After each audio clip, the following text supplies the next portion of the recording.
بسم الله الرحمن الرحيم كل وعن داود يالكسو دوادا برنامجك بندقة HBN برنامج كان جبهانتي سمعانتا وحينو كسو قادنينا wararkii iyo xaaladihii ugu dambeeyay ee dalka Yemen gaar ahaan gobolka Hadramut iyo gobolka kale ee Al-Mahra halkaasi oo dagaal ay ka aloosnaayeen maalmihii la soo dhaafay ciidamada la magac baxay STC ee Imaaraadka oo taageero ayaa waxa ay muquuniyeen oo ay dhul badan ka qabsadeen maleeshiyaad qabaa'il oo ka soo jeeda gobolka Hadramut oo Sacuudiga uu taageerayay arrintan ayaa u muuqanaysa halis weyn oo dalka Yemen uu galayo isla markaasna wiiqi karta dawladda tabartay daran ee caalamka uu taageerayo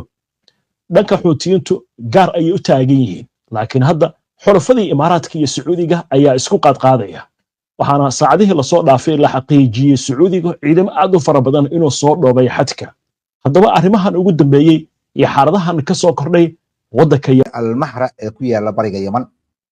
waxayna isku shaandheynayaan kaararkooda siyaasadda oo la xiriira dhinacyada ka soo horjeeda xukuumadda caalamka aqoonsan yahay dalka Yemen walahani ayaa waxa uu ka qayb qaadanayaa xukuumadda waxaana gudoomiye u ahaa Aidarus Az-Zubaydi iyo ku-xigeenadiisa oo kala ah Abu Zara Al-Muharrami iyo Faraj Al-Bahsani oo labadaba haysta jagooyinka hogaanka madaxtinimada golaha waxayna ka kooban yihiin madaxweyne iyo 8 ku-xigeen oo u taagan awoodaha waaweyn ee awoodda ay ka dhaxayso iyo xukuumadda ayaa iska hor imaan raba gaar ahaan kooxda Ansaarullah ee Xuutiyiinta oo gacanta ku haya caasimadda Sanca iyo gobollada waqooyi iyo galbeedka ilaa iyo laga soo bilaabo 2014 golahan kumeel gaarka ah ee koonfurta Yemen ayaa hadda waxa ay gacanta ku hayaan Hadramut iyo Al-Mahra waxaana sii dardargelaysa in xiisad weyn ay u dhaxayso xoogagga iyo xisbiyo ka kooban ee maamulkii deegaanadaasi haddana waxaa iska hor imaanaya hadafyada iyo mashaariicda labada dhinac ay wataan oo ku tartamaya saameynta iyo gacan ku haynta dhulka deegaanadaasi gobolada ay ka kooban yihiin waxaadna moodaa in dhinaca militariga uu ka baxsan yahay wasaaradda gaashaandhigga ciidamadeeda oo hore ay kala dhaxeeyeen dagaal dhiig badan ku daatay waa gartay dawladdan caalamka aqoonsan yahay ee cadan fadhida arrintan maxay ka leedahay Cabdulaziz Jabari oo ah ku-xigeenka afhayeenka aqalka hoose ee baarlamaanka Yemen ayaa waxa uu sheegayaa in golahan kumeel gaarka ah ee koonfurta Yemen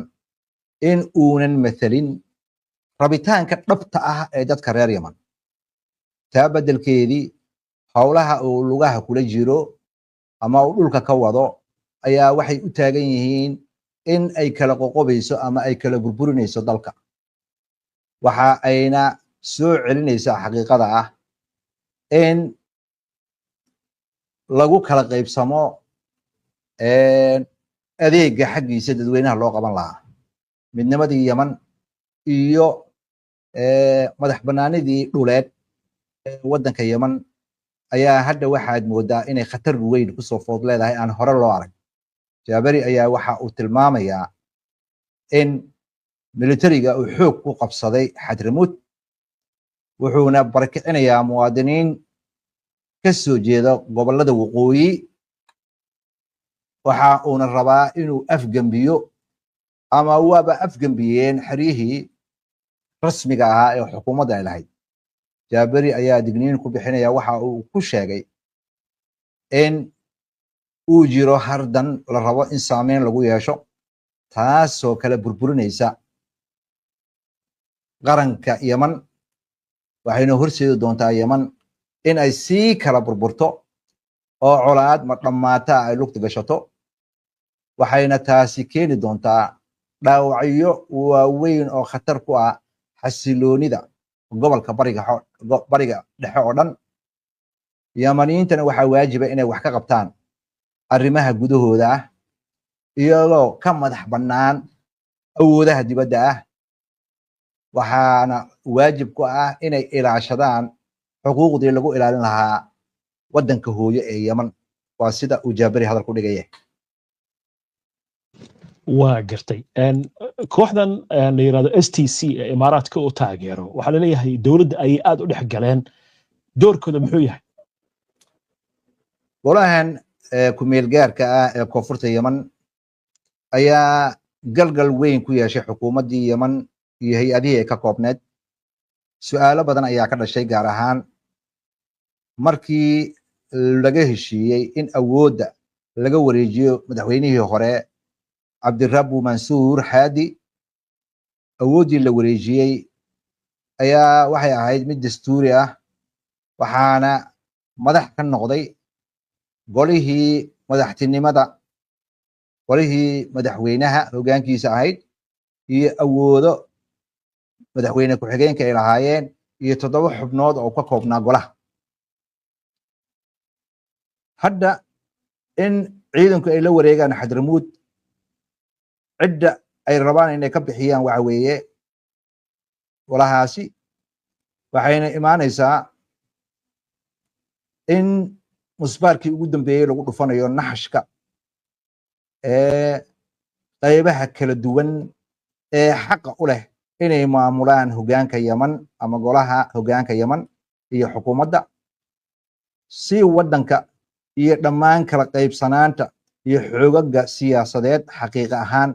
kuwa koonfurta iyo kuwa gobollada bariga looga saaro maamulkii ay gacanta ku hayeen ee xukuumadda.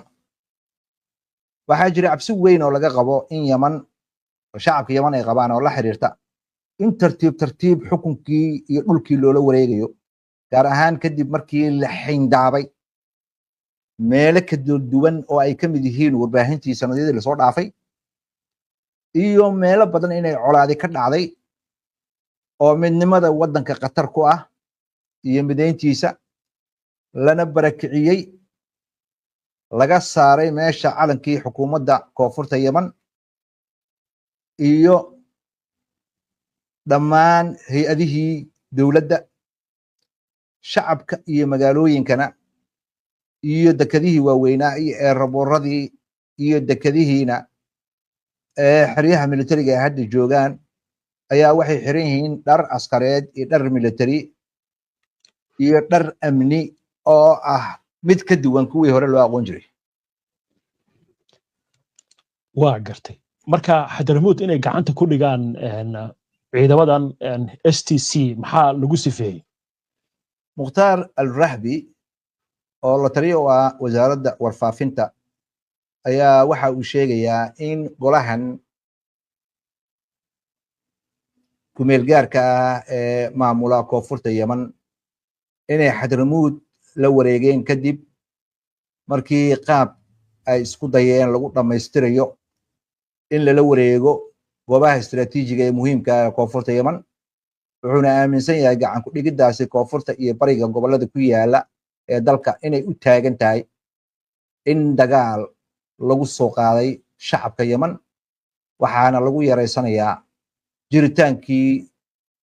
siyaasadeed ee waddanka Yemen iyo bulsho, waxayna khatar weyn ku tahay dalalka dariska ah. tallaabooyinkan militariga oo ay wadaan golahan kumeel gaarka ah ee koonfurta Yemen ee STC la yiraahdo ayaa keenay in madaxweyne Rashiid al-Alimi uu asagoo caraysan ka dhoofo magaalada Cadan sida al-Rahbi uu sheegayo. madaxweynaha ayaa jimcihii fiidnimadii gaaray dalka Sacuudi Arabia oo wada tashi la leh wadamada gobolka iyo beesha caalamka. waxaa laga hadlayaa waxyaabaha ka soo kordhay bariga gobollada ku yaala ee waddanka Yemen, sida laga soo xiganayo wakaaladda wararka ee xukuumadda ee Saba. madaxweyne Al-Alimi ayaa ku nuuxnuuxsaday in dowladda ay mas-uuliyaddeeda tahay in ay difaacdo hay-adaha qaranka, ilaalisana danaha shacabka, lana ilaaliyo midnimada iyo go'aanka madax bannaanida waddanka Yemen. waa gartay marka sidee buu u arkaa qabsashada dhulka ay qabsadeen iyo in loo arki karo ciidamadan STC ee imaaraadka u taageero inay loolan kula jiraan dowladdii caalamka aqoonsanaa? madaxweynaha ayaa waxa uu sheegay in uu ku gacan seerayo tallaabooyinkan gaarka ah ee la qaadanayo ee caqabada ku ah xukuumadda waddanka Yemen iyo maamulada maxalliga ah ee awoodahooda gaarka ah leh, waxayna waxyeelaysaa amniga iyo xasiloonida, waxayna sii fogeynaysaa dhibaatada bini'aadanimo ee gobolkaasi, waxayna yaraysanaysaa soo kabashadii dhaqaale, waxaana sii ballaaranaysaa is-aaminaad la'aanta lagu qabo beesha caalamka sida madaxweyne Alami hadalka u dhigayo. wuxuuna ugu baaqayaa in la dardargeliyo sidii dib loogu soo celin lahaa xaaladda, isla markaasna awood loogu yeeli lahaa shacabka Xajarmood inay arrimahooda maxalliga ah maaraystaan, si toosana ay u samaystaan guddiyo arrintan iyo xadgudubyadan xuquuqda aadanaha baaritaan ku sameeya iyo xadgudubka xeerarka caalamiga ah ee bini'aadanimada iyo waxyeelada shacabka soo gaartay iyo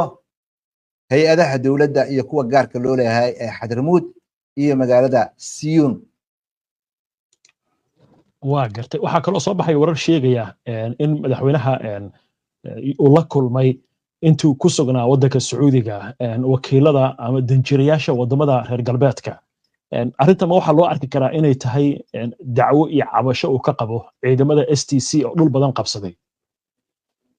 Al-Alimi ayaa kulan waxa uu kula yeeshay magaalada Riyaad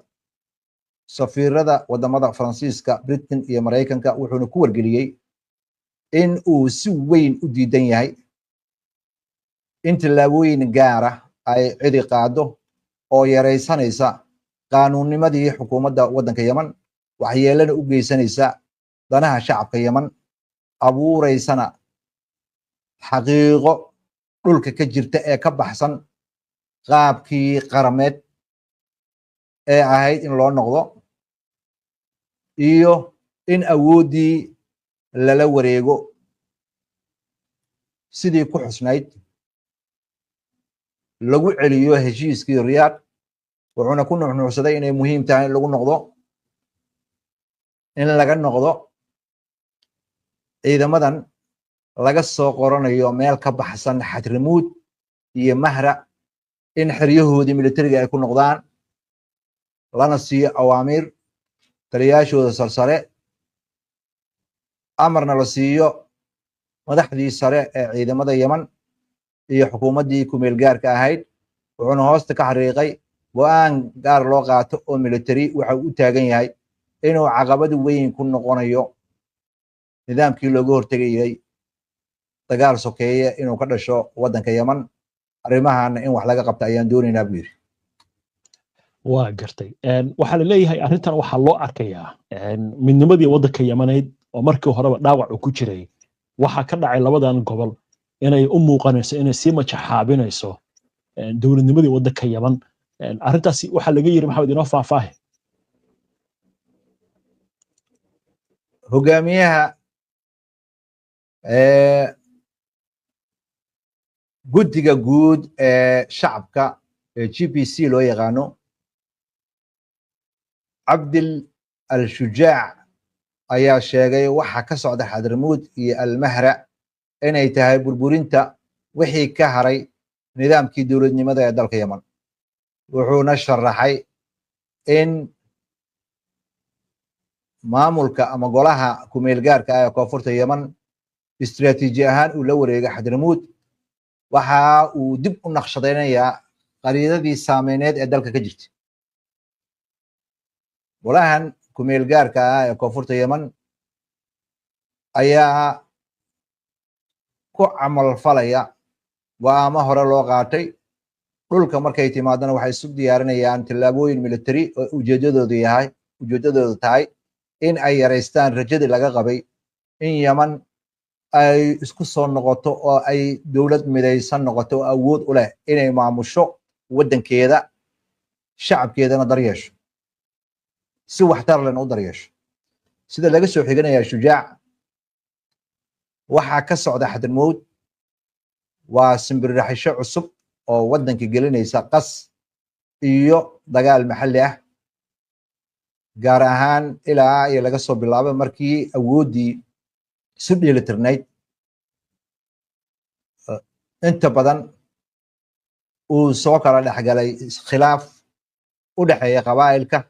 iyo kooxaha dhammaan xoogagii maxalliga ahaa ee hore u jirayna markii hore iyo haddana uu khilaaf ka dhexeeyo lagama saaraya buu yidhi arrintani inay lug ku leeyihiin inay la wareegaan golaha kumeelgaarka ah ee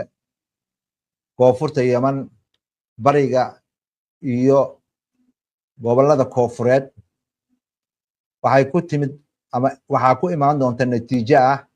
in laga shaqeeyo gooni u goosad iyo dhulkii juqraafi ahaan ama qariid ahaan la kala qaybiyo taasoo waxyeello ku keeni doonta midnimada madax bannaanida horseedi doontana colaad cusub mustaqbalka waa garta haddaynu intaa kaga gudubna warbixinta sida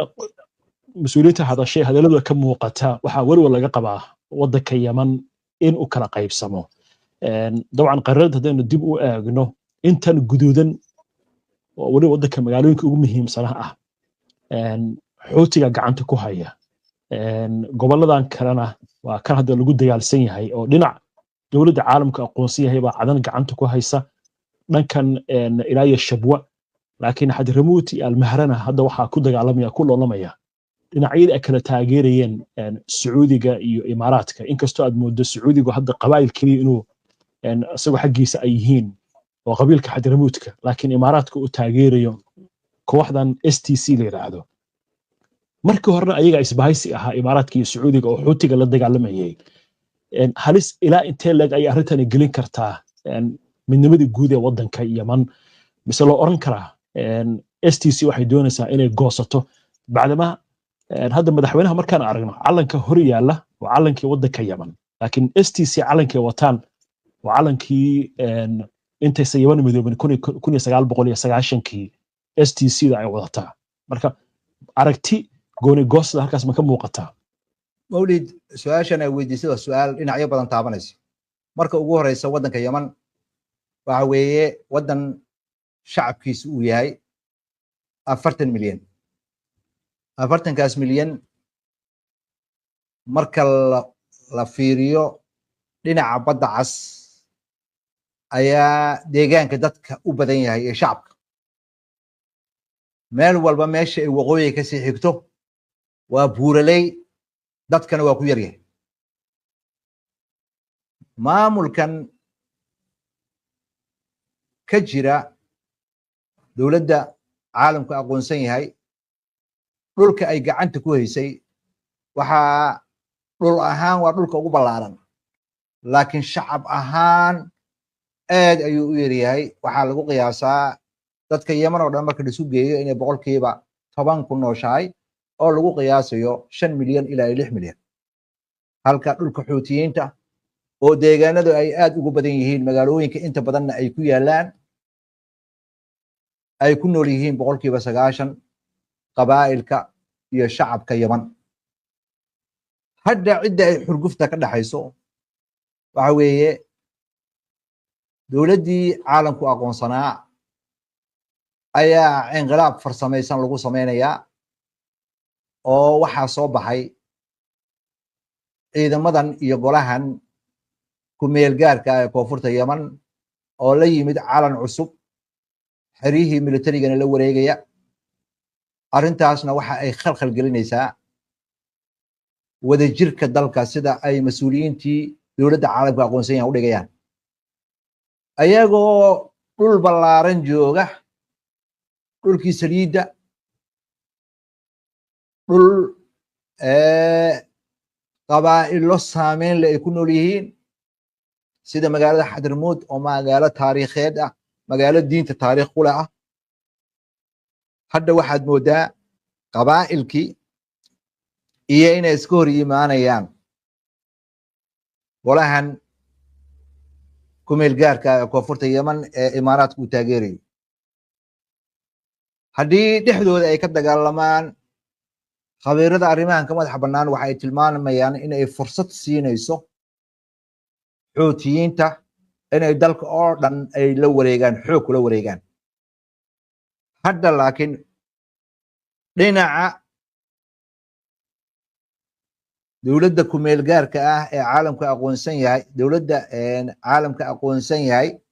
waxa ay ku dhegan tahay wadaninimo iyo wadajirka dalka waxaa laga yaabaa Yemen waa wadamada dhifka ah oo dhaqankooda uu yahay mid xoog leh waxaa laga yaabaa in xoogaga maanta halkan isku haya in ay heshiis la galaan xuutiyiinta oo dagaalku u noqdo mid ballaaran oo khatar geliya wadamada dariska Cumaan waad ogtahay xiriir fiican ayaa kala dhaxeeya xuutiyiinta sidoo kale xiriir wanaagsan ayaa kala dhaxeeya dowladda kumeel gaarka ah meelaha loo baqayo in dagaalkan uu ballaarto waxaa ka mid ah Saudi Arabia oo hadda wararka qaar ay sheegayaan in xuduudkeeda ay askar soo dhoobtay arrintaasna waxa ay khalkhal gelinaysaa waddankan Yemen oo muddo badan dagaal ku jiray in dagaal uu ka soo cusboonaado sida mas'uuliyiintii dowladda caalamka aqoonsanaa hadalku dhigayaan laakiin waxaa muddaba laga shaqaynayay oo in muddo aba socotay si qarsoodi u socotay in